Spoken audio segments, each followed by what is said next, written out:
Good morning, folks. It's Groundhog Day. We're here in eastern Pennsylvania at WT360 headquarters of Bethlehem, Pennsylvania, about 250 miles west that way. We've got our little rodent here, famous rodent, and he's predicting 6 more weeks of winter. How he saw shadows, kind of a little bit of a mystery. We're going to walk over here. We're actually in the Warp 5 Weather Center, as we like to call it. A little more high-tech than Phil's cave, but hole, if you will. Chrissy's our VP of Client Services here, and again, we're pointing right here to Punxsutawney Phil, and I don't know, Chrissy, what do you think? Cloudy, snowy? How did he see a shadow? It doesn't make a lot of sense. Must have been the camera lights. What do you think? So today we have an exciting video for you. Figure it's Groundhog Day. Let's talk spring, summer. We're going to tap in a new partner of ours, Bill Fordham of CNS Grain Marketing. He's a 36-year farmer and now a 20-year grain marketing guy. So he's got tons of experience. We're partnered with him to help our farmer clients this year. We're going to tap Rich Woolley in, our chief forecaster, and bring him into the studio here to talk about what he sees across the U.S. Corn Belt, not only this spring, and you know what, we do agree with the Punxsutawney Phil that we do have some spring risk, cold, and talk about the summer. Then we'll bring in Pam and finish up with what we see down in South America, Argentina. So we have a cram-packed video here today for you. I think you're going to love it. So hang on, and let's go talk to Bill.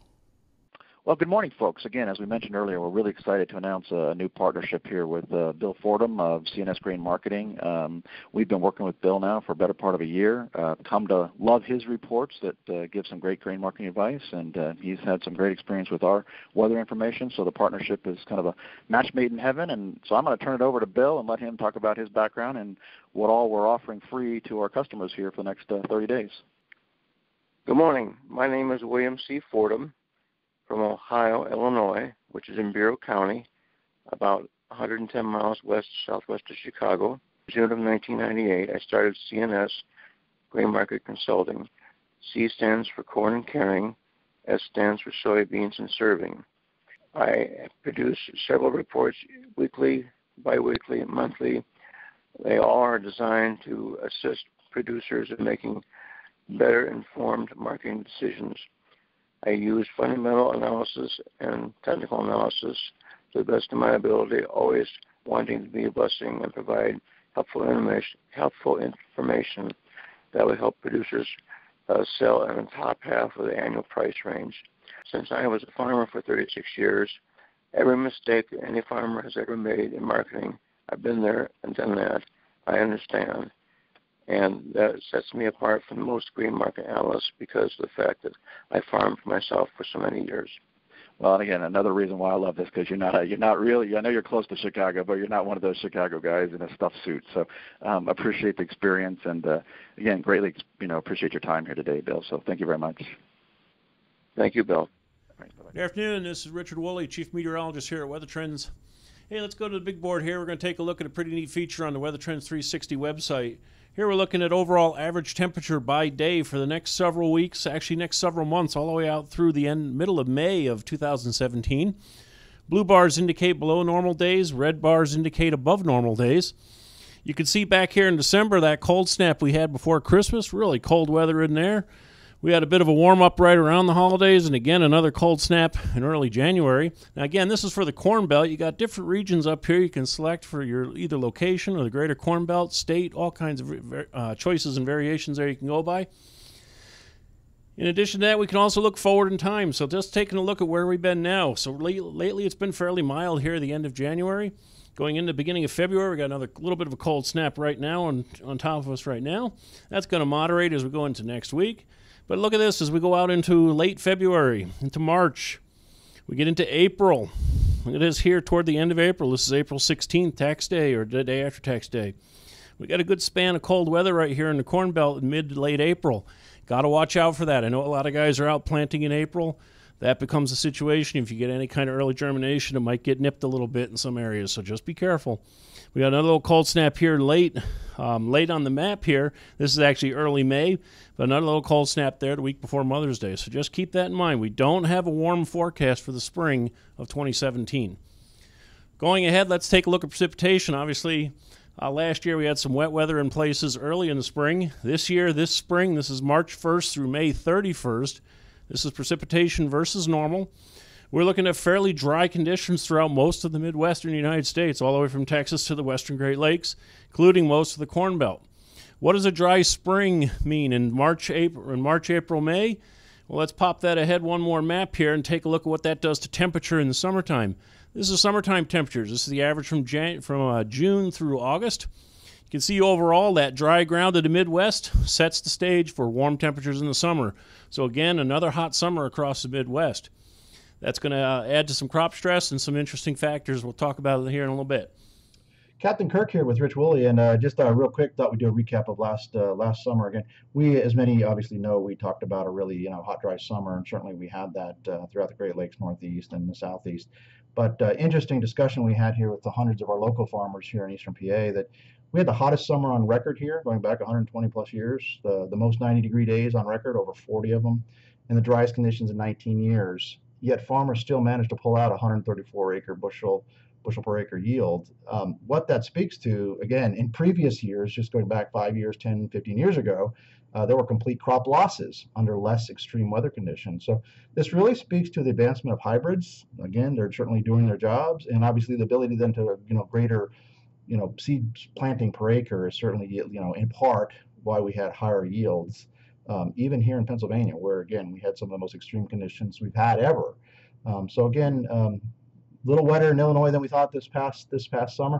One of the things in 2016 we were looking statistically at was that there's been only twice in history have you had 4 wet years in a row in Illinois, going back 125 years. So last year's odds of a 4th wet summer in Illinois was about a 93% chance that it would be dry, only a 7% chance that it would be wet. Now, it's certainly very dry in June, but then the rain certainly hit July 4th and kind of continued for parts of the summer here. So this area obviously was very wet. So this year, it'll be the 5th year in a row of being wet. That's only happened once in history, not even entirely once in history. So we're talking about a 97% chance that this is a dry year in Illinois. And I think Rich pointed that out earlier with some of your guidance. So statistically, that's what the odds are, that along with the other PDO AMO cycles, that this would be a dry season in 2017. That's right, Bill. And the real neat thing about this chart, you can see how blotchy this precipitation is. It's really fine-tuned. It's really granular. Precip happens here and there. There can be dry spots in between.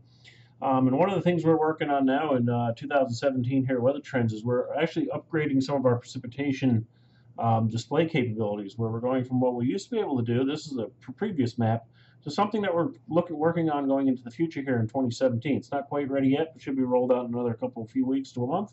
But you can see the much higher resolution here, much more detail about smaller areas of rainfall, more detailed. These are exactly the same maps, and you can see the differences. So it's quite exciting things coming up here. Well, thank you, folks. I hope you enjoyed this segment here with Bill, Rich, and Pam. And God bless you, and let's have a great 2017 season. Today we're with senior meteorologist here at Weather Trends International, Pam Rometta, and she's going to talk to us a little bit about what's going on, a little concern in the markets about what's happening in Argentina with more rain like we had last year, and Brazil. So I'm going to turn this segment over to Pam and let her do her magic. So this week's issue of our weekly grains report was focusing on Brazil's soybean harvest. Now, so far this season, Brazil was off to a very fast and good start for their soybeans, favorable weather, early planting. However, now that we're getting towards maturity and harvest, wet weather has moved into the central and southern parts of Brazil. Major producing regions like Mato Grosso do Sul, and Paraíba, they've all been really wet as of recent weeks. We looked at the state of Paraíba, and conditions since late December through forecast through mid-February are what is in 14 years for this. So very wet, which is not good for the harvest. While it's so far, especially in states like Mato Grosso, it's ahead of the average pace for this time of year, it is well behind the expected pace of this year.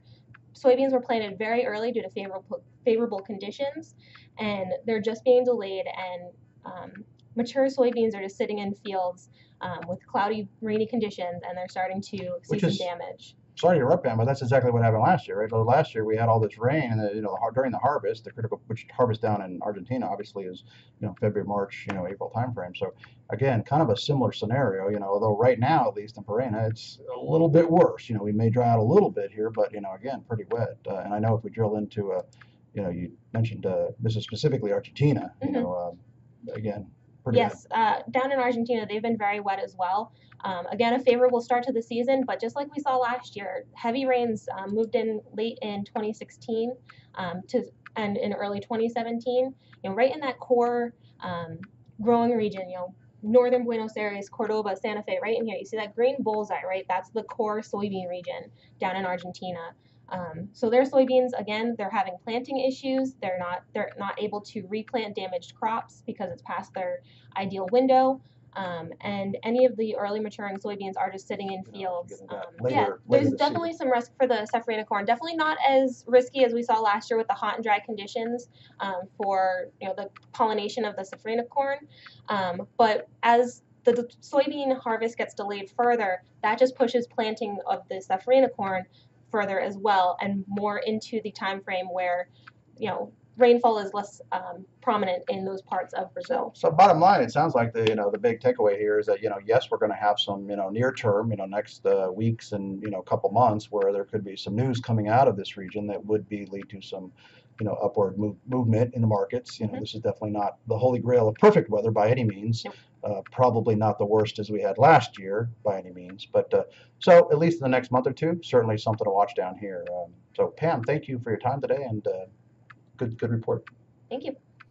Well, folks, we hope you found this information valuable today. I'd like to encourage you to look for some more of these reports. We're going to do the Bill and Bill show with Bill Fordham and myself each month. We're going to talk about the month ahead, what we see both in the weather front and both with Bill's grain marketing folks. So, again, a lot of exciting things planned for 2017. There are certainly some challenges. So God bless you, folks, and have a great day.